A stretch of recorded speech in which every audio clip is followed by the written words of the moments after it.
You're exhausted from living this story on repeat. Every heartbreak, every betrayal, every toxic entanglement leaves you asking the empty night sky, why does this keep happening to me? You feel the familiar ache in your chest, the heaviness of defeat in your bones. It's as if life has cast you in the same tragic role again and again, under different spotlights, with different castmates, but the same script of pain. The pattern is undeniable, yet the reason lies hidden just out of sight. Then a quiet voice inside whispers a radical thought. What if you're not the victim of toxic people, but an actor in a recurring play that's been waiting for you to rewrite the script? The question hangs in the air, electric and terrifying. It challenges everything you believe about your past and those who hurt you. It hints that deep beneath the surface, you hold a secret pen, that perhaps you've been writing and rewriting this tragedy without even knowing. And if that's true, it means you can write something new. The lights come up on a familiar scene. You, curled up tight, arms wrapped around your knees, heart pounding in your ears. In this scene, you are the victim. You are the wounds of your past like invisible bruises. You recount every slight and cruelty. The friend who lied, the lover who cheated, the parent who never listened. Each memory is a dagger with your trust impaled on it. You ask yourself over and over, how could they do this to me? The words taste of injustice and hurt. In the role of victim, the world feels like a storm and you are a fragile boat. Helplessness becomes your shelter because it absolves you from blame. If you're powerless, then it's not your fault. So you drift, hoping someone will notice you're sinking and come to your rescue. It's a lonely hope. The stage around you is dark except for a single spotlight on your trembling form. You've been convinced that villains roam out there in the dark, attracted to your light only to extinguish it. Your mind replays scenes from childhood as if on a projector flickering against the walls of memory. You see a little version of you, wide-eyed and innocent, caught in a family tempest. Maybe it's a memory of your father's voice raised in anger, sharp as thunder, calling you stupid for a simple mistake. You remember how you shrank inside, feeling small and ashamed. Or perhaps it's your mother's silent disappointment, a cold, wordless stare whenever you fail to make her happy. In those earliest scripts, you learned your lines well. Stay quiet, stay small, endure. You survive by accepting the role of the one who could not fight back. In your child's mind, it felt safer to be at the mercy of others than to risk their wrath by standing up, so you carry that role into every act of your life. In school, when bullies push you, you froze, playing possum and praying they'd lose interest. In love, when red flags cut you, you bled but still clung tighter, believing that enduring pain was the price of being loved. At work, when someone else took credit for your efforts, you swallowed your words along with the bitter taste of resentment. Over and over, you found yourself on your knees, the weight of unfairness on your back, waiting for justice that never came. In these moments, a part of you even felt strangely comfortable in the sorrow. It's a painful comfort, but it's known. The lines of the victim are etched deeply into your soul. Poor me. Here we go again. It's not fair. I can't do anything about it. Singing that sad refrain almost soothes you, like a dark lullaby, because at least you recognize the melody. And so the play continues, act after act, different actors playing the persecutor each time. But you, always the wrong, the wounded, the one fate seems a target.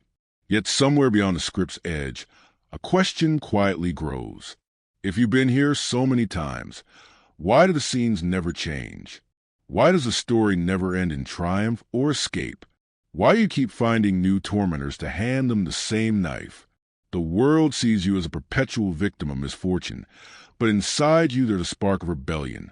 You begin to suspect that there is a pattern, a design in all this chaos, and that knowledge stirs a defiant desire.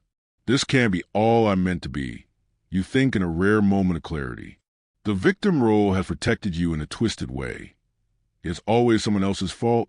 You never have to face your own depths. But that protection has become a prison, and your soul rattles the bars, aching for something more. The stage rotates, lights shifting.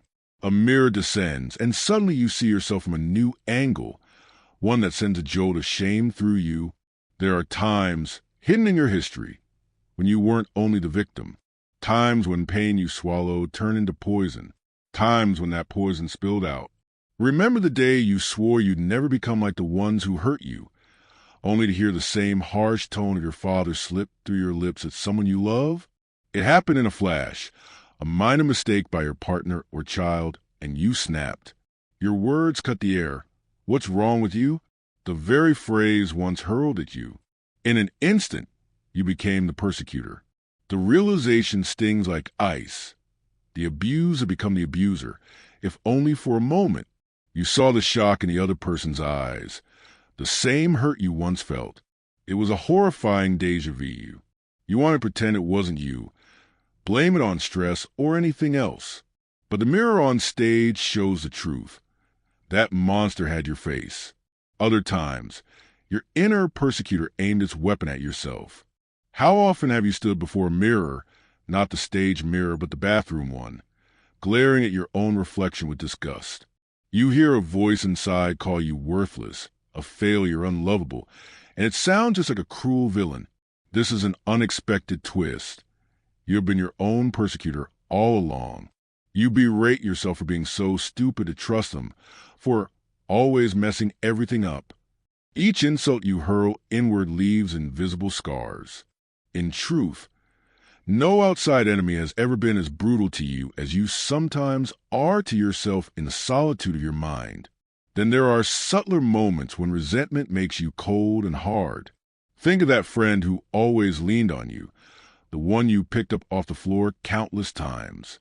There came a day when you had nothing left to give, and they still begged for your help.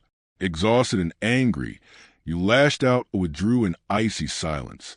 You might not have shouted, but your heart whispered what your lips did not. I'm done with you. This is your fault. You did this to yourself. In your fatigue, empathy evaporated and judgment took its place. For once, you wanted them to feel the blame that you carried for so long. In the drama of life, the persecutor role often feels powerful, a way to reclaim control when you felt so helpless. When you judge, when you accuse, when you punish, you stand momentarily on that high ground where no one can hurt you, or so it seems. But in truth, that power is a cheap costume, ill-fitting and ugly. The guilt that follows shows how foreign it is to your true self. You were the villain's mask only, because you don't know any other way to avoid being the victim. It's a mask passed down to you, an heirloom of pain generation to generation. A chilling thought dawns. Perhaps those who persecuted you were once victims themselves. Perpetrators are often first victims, broken people who pass on the breakage to others. This realization doesn't excuse what they did to you, but it plants a seed of understanding. If you could slip into the persecutor role without ever meaning to, then perhaps those who hurt you were acting from their own wounds, not some innate evil. It doesn't erase the harm they cause, but it reveals the tragic cycle you're all caught in. Your heart rebels at this truth. No, you insist, I'm nothing like them. And fundamentally, you are right. You have goodness in you, immense compassion in you. But the shadow of the persecutor lives in your psyche, whether you acknowledge it or not. In denying your capacity for anger or cruelty, you sent those impulses to the darkest corners of your unconscious. There, in the dark, they found ways to seep out, in cutting sarcasm, in a cold shoulder, in those explosive moments you regret. The shadow grew blacker and denser each time you swore, I'm fine, while rage churned inside. The truth is, the very traits that infuriate you most in others are often reflections of something in you, unclaimed and unseen. The traits you loathe in your persecutors, the arrogance, the aggression, the need to control, live like exiled strangers in the basement of your psyche. You see them in others easily, with righteous anger, because it's safer than seeing them in yourself. Projection is easier than introspection. You cast someone else as a villain, so you never have to face the possibility that part of you enjoys feeling superior or having the last word. But now, Under the harsh light of Act 2, you cannot unsee what the mirror reveals. The line between you and the toxic people isn't as clear as you thought. It's humbling and painful to admit. Under certain circumstances, you too could wound, betray, abandon. The victim and the persecutor are two sides of the same coin, trading places in an endless flip. And that realization, as bitter as it is, carries an unexpected hint of liberation. Because if you've been an actor in this grim play, then you are not doomed to repeat it. You can choose to step off the stage. A new scene unfolds on the stage of your life. One where you're neither a helpless victim nor a raging villain, but something perhaps even more seductive, the rescuer. This is the role that often wears a smile, a helping hand perpetually extended. You know this one well. The part of you that longs to save others, to fix every broken wing, to absorb the pain around you so that others won't have to suffer. If victim was about helplessness and persecutor about control, rescuer is about purpose. When you're the rescuer, you matter. You're needed. You convince yourself it's selfless, noble, good. But stay in this role long enough, and its shiny hero costume begins to tatter, revealing another facet of the Shadow Triad. Picture this. Someone you love is drowning in their own sorrow, a friend stuck in a toxic relationship, a sibling fighting addiction, a partner lost in depression. You throw yourself into saving them like a lifeguard diving into a stormy sea. You listen to their midnight tears. You offer them your couch and your counsel. You sacrifice sleep and sanity to be their rock. It feels empowering to be the needed one for once. If you can save them, it might even save the frightened, wounded part of you that was never saved in the past. Each time you help, you momentarily silence your own pain by focusing on theirs instead. For a while, this works. You feel a gratifying sense of importance and virtue. But as months or years pass and exhaustion creeps in, the friend doesn't leave the harmful relationship, despite all your advice. The sibling relapses after you fought so hard to help them stay sober. The partner's depression remains a dark well that all your light can't fill. You start to feel something unexpected alongside your compassion, resentment. One day you wake up bone-tired, a weight on your chest, and the phone rings. It's that same friend in crisis again. In that moment, a bitter thought crosses your mind. I can't do this anymore. Why won't they just help themselves for once? Almost as quickly, guilt floods in for thinking it. You shove the feeling down and answer the call anyway, forcing concern into your voice despite the heaviness in your heart.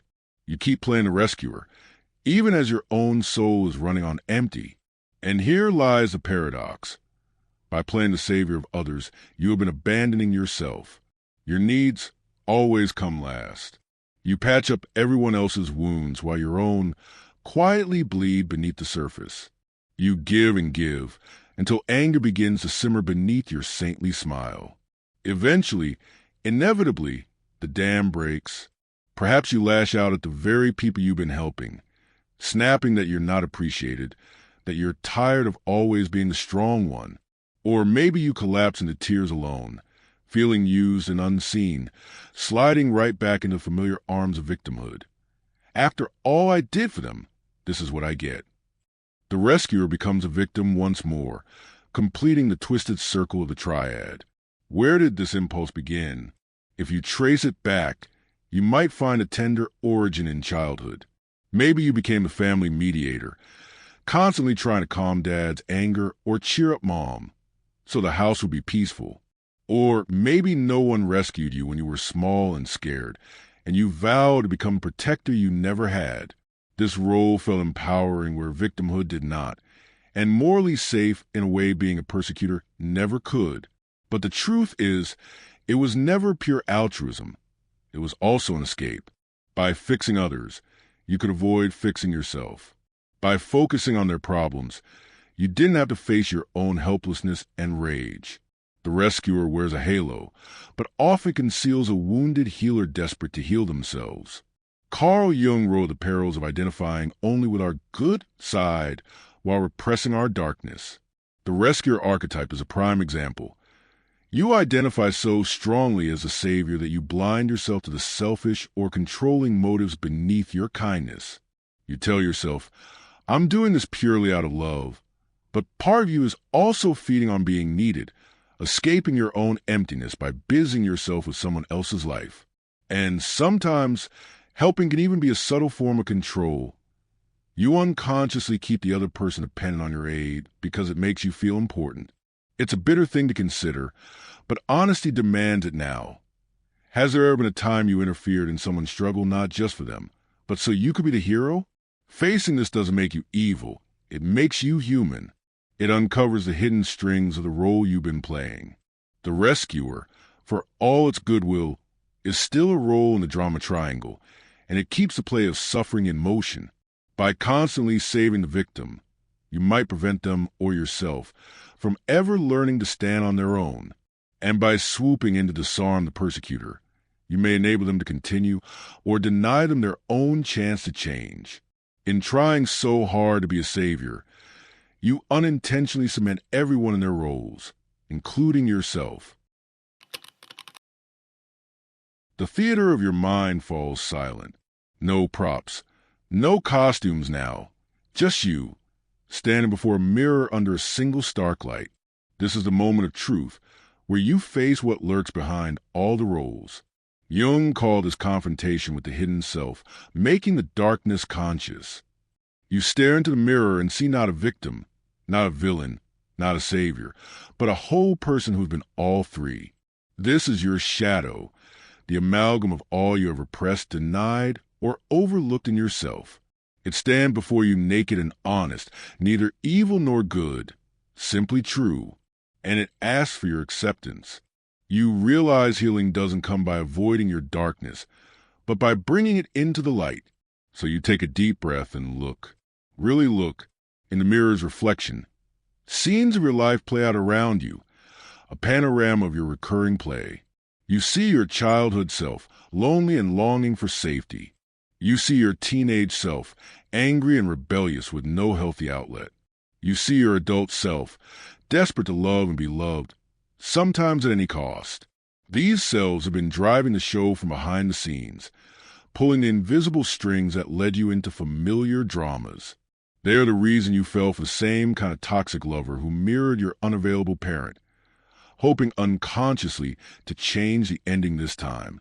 They are why you snapped at your own child when a buried memory of your father's scolding was triggered. They are why you overextended to rescue friends, because saving them felt like saving the child you once were. This whole time, parts of you have been reenacting unresolved stories, trying to master a fate you didn't choose the first time around. Jung said, until you make the unconscious conscious, it will direct your life and you will call it fate. The truth hits you with both despair and strange relief. You've been calling it fate, blaming destiny or bad luck for bringing these people and pains into your life. But it was your own unconscious all along, draw you toward what it needed you to finally face. Not as a punishment, but almost as an eerie attempt at healing. You kept revisiting the wound, hoping to transcend it, like a play stuck on repeat until the actors learn their lines and improvise a better ending. You've been living out the same story, waiting for the awakening that could break the loop. Those toxic people, those heartbreaking scenarios, they were your psyche's way of screaming for your attention. They were mirrors, showing you what you had hidden within yourself. We meet ourselves time and again in 1,000 disguises on the path of life, Jung wrote long ago, and now you see it as true. Here you stand, seeing yourself in all those disguises at last. Tears well up as you accept this reality. It's not that you wanted any of this suffering. You deserve none of the cruelty inflicted upon you. Those who hurt you are responsible for their actions, but recognizing your role means acknowledging that true healing cannot depend on waiting for others to change. The set of the old play begins to crumble around you, the false scenery of helplessness and blame falling away. What remains is raw and real. You, with all your scars and flaws and yearning, alone on the stage of your life. This is a sacred moment of reckoning. You reach out and touch the mirror. It's cool and solid, grounding you. In it, your shadow self looks back with weary, hopeful eyes. You see a person who has endured and adapted by any means necessary. You feel compassion for that person, for yourself, perhaps truly for the first time.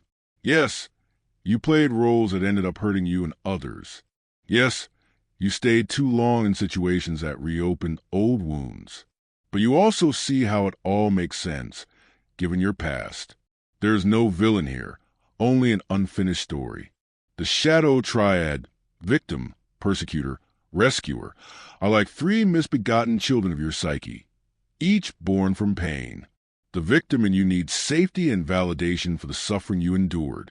The persecutor in you needs healthy anger and boundaries, the freedom to say no and express pain without shame.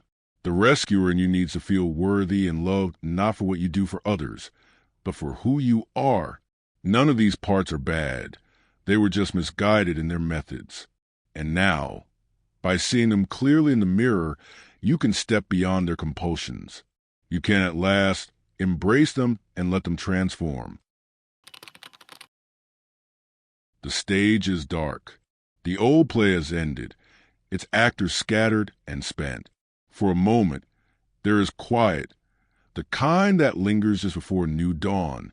This is a space of choice, a pause in which you hold a pen, and nothing is yet written. Your heart beats with a mix of fear and excitement, because you know the truth now. The script has always been in your hands. You stand at center stage with the old script of your life in your hands. Pages filled with those same old dialogues of victimhood, blame, and martyrdom. Gently, you close that well-worn book and set it aside. Thank you, you whisper to it for helping you survive. Now you step forward to face the unknown, a blank script in hand. It's time to write a new story.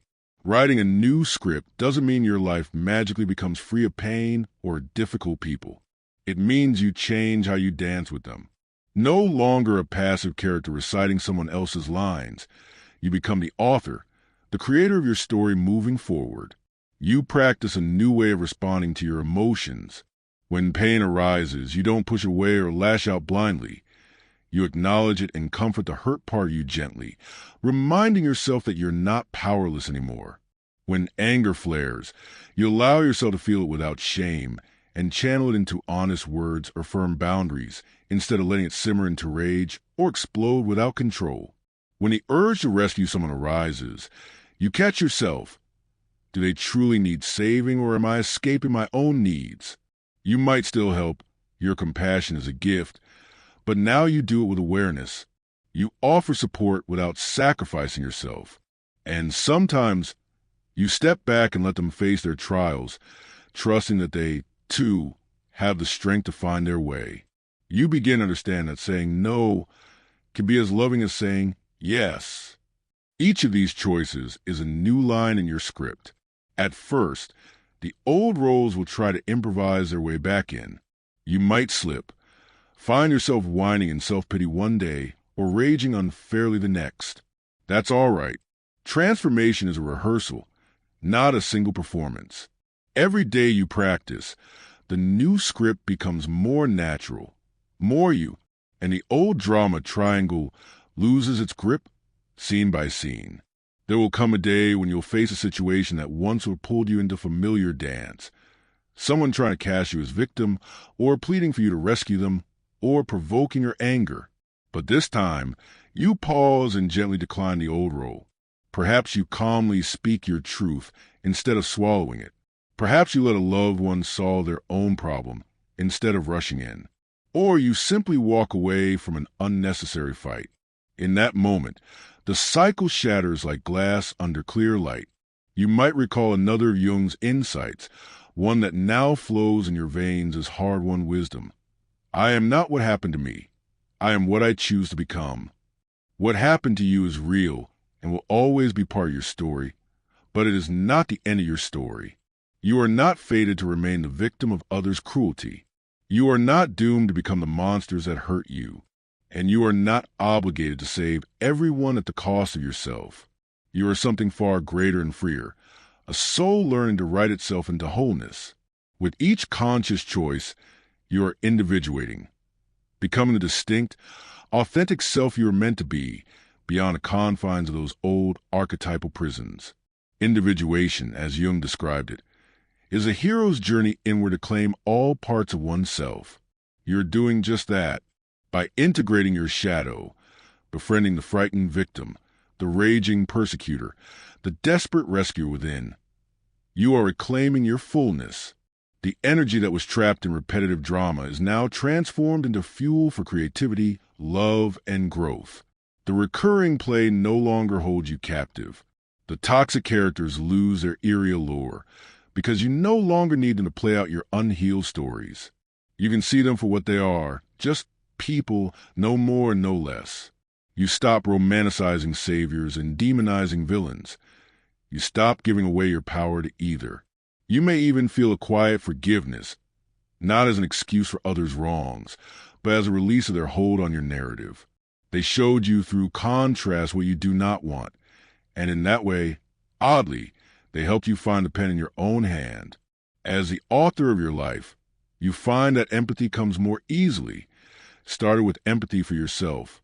You look back on your past, and instead of a string of regrets and blame, you see a coherent story of a brave soul who endured and adapted by playing certain roles, and who is now choosing to awaken from that unconscious script. You might even extend compassion to the memory of those who hurt you, understanding that they were likely caught in their own unconscious plays. But most importantly, you extend compassion to the person you are today and the person you are becoming. The stage lights begin to brighten, not with the harsh glare of drama, but with the golden glow of a rising sun. The air feels fresh, the possibilities endless. You stand at the edge of a new day, script in hand, and for the first time, you feel the stirring of true freedom. The triad of shadows that once held you in their dance now bow before you. They're integrated, their power transformed into wisdom and strength. You step forward, across the threshold of a new act in your life, heart thumping not with fear, but with creative fire. That haunting question which once echoed in your darkness now transforms into liberation. What if you're not the victim of toxic people, but an actor in a recurring play, one that you are now free to rewrite? The answer, you realize, is that you are already holding the quill. A new sun rises within you, warm and unafraid. Your shadow walks beside you now, not as an enemy, but as an old friend.